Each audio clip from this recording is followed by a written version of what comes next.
And what really are the diplomatic implications of this war? A short while earlier, I spoke to someone who's been a U.S. ambassador to Turkey and understands what really is going on. Listening to my conversation that I had with Ambassador David Satterfield. And with these dramatic developments coming in from Washington, D.C., as far as the war in the Middle East is concerned, to talk about what exactly we can expect in coming days, we have with us Mr. David Satterfield. Mr. Satterfield, now we've heard over the last few hours or so the fact that President Trump says that they expect for the next 5 days, he has instructed his Ministry of War not to attack on civilian sites, and the fact that they will not be targeting energy infrastructure. How should we take this? It's being widely interpreted as President Trump blinking first. What is your analysis of this development? It's extremely difficult to make a rational analysis of these declarations from the president coming every few hours on his social media platform. The Iranian government, or at least sources in Iran, have denied that any discussions are underway. But I think we have to take any such denials also with considerable reservations. What we can say, though, is this. The current situation is one in which there has been a dramatic, significant reduction in Iran's ability to prepare to launch ballistic missiles and drones at its neighbors as well as at Israel.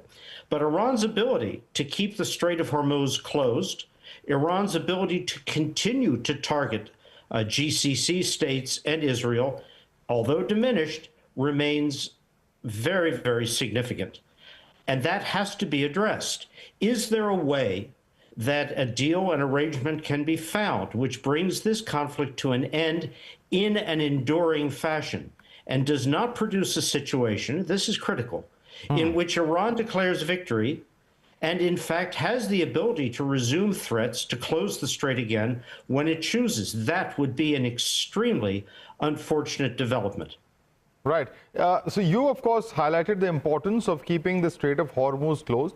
So thereby, of course, talking about energy and, of course, the inflationary impact. But there's been a considerable amount of diplomatic pressure building up on the United States as well. The GCC countries have been forcing United States, or at least publicly saying, that they should quickly ensure that there are discussions and once again negotiations begin. Even NATO allies in the European Union have not responded in the fashion that President Trump would have wanted. Do you think the diplomatic pressure, along with, of course, domestic political concerns, would have also played an important role? I think it's very important to start first with the impact of increased prices. The gasoline prices, petrol prices in the United States and diesel have increased dramatically. That certainly brings about a political pressure. But with respect to the GCC states, let's remember, they have been directly targeted by Iran. Their statements, particularly those coming from the UAE and Kuwait, over the last 24, 48, 72 hours, have been actually quite aggressive with respect to Iran and quite supportive of continued U.S. efforts to effect as close to a permanent or at least a long-term reduction in the Iranian threat as possible. But yes, pressures are there, and those pressures are mounting. Right. While you mentioned the Strait of Hormuz, on the one side you have President Trump, who claims that the post-movement follows very good and productive conversations with Iran that could lead to resolution. On the other hand, we've seen the Iranian Foreign Ministry state that there are no negotiations underway, describing these U.S. statements as efforts to lower energy prices. We've also seen, of course, reports coming in that there are particular countries which are mediating as far as these talks are concerned. How do you read this situation? Is it just that there's a lot going on in the background and not enough to actually come out and comment on it, given the deep distrust over the past 3 weeks of fighting? It's very, very difficult, as I opened by saying, to interpret the multiple and almost by the hour conflicting statements coming from the president, contrary statements coming from sources in Iran, rumors of mediation efforts. Look, there's no doubt that states such as Oman, Turkey, Qatar, are seeking to effect, if at all possible, an end to the conflict. Qatar, in particular, has been badly hurt by Iranian attacks and by closure of the strait. Turkey doesn't want to see a continuation of a conflict in which it can be dragged in, and Oman has served as a traditional interlocutor, not just for the United States and Iran, but also for the Gulf states and Iran. But whether those mediation efforts, either with respect to Iranian positions or the United States, have any effect to date, that is extremely difficult to say. Right. Now, President Trump has interestingly said that the Strait of Hormuz will open soon. He also said that it could be jointly controlled by the US and Iran, and maybe me and the Ayatollah, whoever the next Ayatollah is, quote unquote. Given its status as an international waterway, how realistic is such a US-Iran joint control in practice, especially post-conflict? And if the negotiations are going on, do you think that the Strait of Hormuz could be the big deal breaker? Well, look, the closure of the strait by Iran, this unilateral action, is something that has to be addressed. One way or the other, the strait has to be reopened. It's not just hydrocarbons, let's remember. It's goods, it's fertilizer, which is vital for the global economy. It's aluminum from the massive smelting facilities there. South Asia, India in particular, certainly are hit hard by this closure, but so is the rest of the world. Now, those comments that you reference from the president, literally, I cannot interpret. I have no idea what they are intended to mean. A joint control regime, I don't know what that would indicate. The strait needs to be open for international, free, innocent passage. Full stop. Right.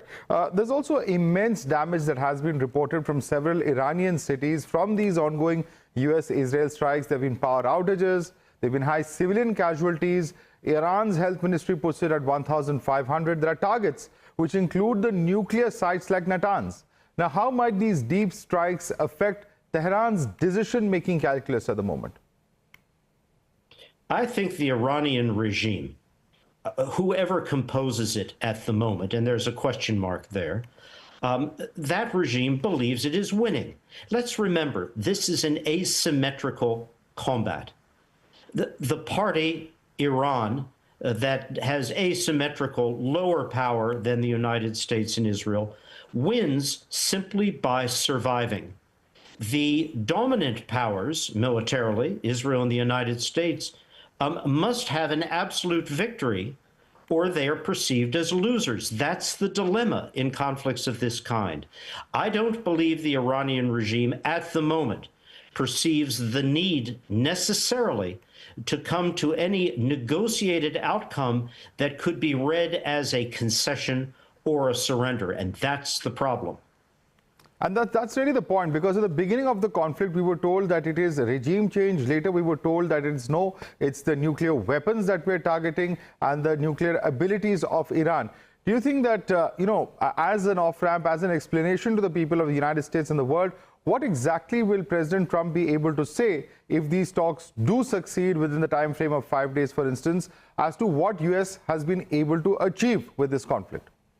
Your question is the most important one that can be asked. If there is an off-ramp, if there is an end to this conflict, what are the grounds presented by the president? Now, the Iranians will undoubtedly present any closure of the conflict, any end to this fight, as a victory for themselves. But what does the president say? If the president declares absolute victory, a historic triumph over Iran, yet Iran visibly remains in control of the ability to close the strait again if it chooses, to threaten its neighbors if it chooses, then those statements will ring very, very hollow. What would be really needed here is some form of concrete agreement which both sides would validate, indicating critical elements of the enrichment program, the missile program, commitment to keeping the strait open, that all of those elements are included. Can that be done? That is very, very unclear and uncertain at this moment. Right. One of the issues of concern, not just this weekend, but from previous days, statements and actions as well, where both sides have been targeting or have struck areas in very close proximity to nuclear assets. The US and Israel hit Iran's Natanz enrichment facility, while Iran launched its missile barrages against southern Israeli towns near the Dimona Nuclear Research Center, injuring hundreds as per Israel and causing a huge amount of damage. Do you think the concerns over the potential major radiological fallout, the nuclear accident risks that it potentially had, or uncontrolled escalation from such further attacks on sensitive sites could have been one of the key reasons behind the recent halt in additional strikes on Iranian power plants and energy infrastructure, in your view? I don't believe it is that particular risk. And there is a finite risk, you're correct, which the IAEA is monitoring with respect to Natanz and the other Iranian enrichment sites. It's finite, but I don't believe it is a critical factor in whatever led the president to make the announcement that he did. Again, I would be extremely cautious in offering any definitive interpretation of what is behind the president's most recent comment on his social media platform. Right. Now, we've seen in the past, including back in January this year, earlier in 2022, there was, of course, large-scale anti-regime protests that were taking place. Many observers believe the government in Tehran was perhaps on the verge of collapse under the internal pressure that it faced. Yet now, even after there have been weeks of heavy external strikes, leadership setbacks, high casualties, economic strain as well, we're looking at a situation where Iran continues to function and mount retaliatory operations. What factors, therefore, are responsible for this staying power, and how has the regime managed to endure both the internal unrest as well as the current war coming in from outside, attacks coming in from outside? The regime in Iran was never threatened by the demonstrations between late December and January. The regime possesses an extraordinary array of layered, almost independent security entities that number in the many 100 of thousands, spread throughout this large nation of 92 million people. I think the regime, in fact, we can be certain the regime, was prepared for the decapitation of senior leadership elements, not just the late Ayatollah, but also security officials. There are multiple sets of secondary, tertiary, and beyond leaders able to take control. And the regime demonstrated in January it is prepared to slaughter any number of its own citizens to preserve its power. Those are formidable obstacles to regime change. And there is one other significant obstacle. There is no single unified opposition movement or opposition figure in Iran, as there was in 78, 79, focused on Ayatollah Khomeini. So the regime both has an advantage here because of its security forces and willingness to use lethal force against its people. The opposition to that regime is divided, fragmented, and has no central unifying point. That's its weakness. Very interesting point there. I also want to draw attention to what Director of National Intelligence of the United States, Tulsi Gabbard, testified on the 19th of March and said at that point of time that US and Israeli goals differ. Now, Trump targets Iran's missiles and Navy. Israel focuses on disabling the leadership. While Trump's postponement announcement today was amid continued Israeli strikes on Tehran, do you think that Israel was in the loop on this US decision? How will they take this decision? Will they be ready to accept it? And we have seen how the US and Israel have been on different pages throughout the conflict, whether it's attacks on big oil refineries, for instance, the Qatar one that you mentioned, or even attacks that have taken place in different parts of Iran.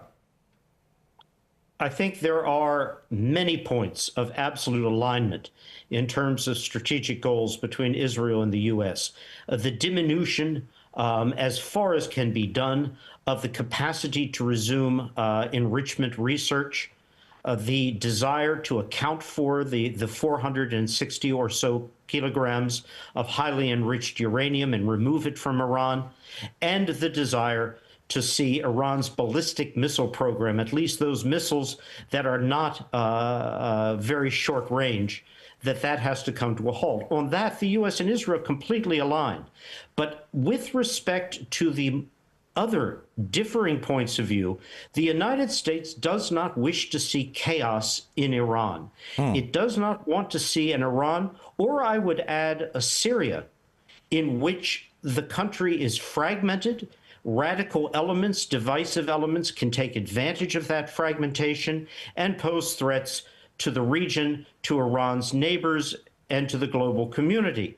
For Israel, I believe, the absolute goal of diminishing Iran's capacity as a nation to threaten, even if that means chaos, is a goal which they would not be opposed to. And there, the U.S. and Israel do differ, as well as the attacks on civil infrastructure, oil infrastructure, not so much because of the attack on Iranian oil facilities, but the consequences of that attack, which are Iranian strikes against GCC oil infrastructure. That the U.S. does not want to see. Right. David Satterfield, former United States ambassador, thank you so much for taking the time out and speaking to us here at Times Now. Thank you.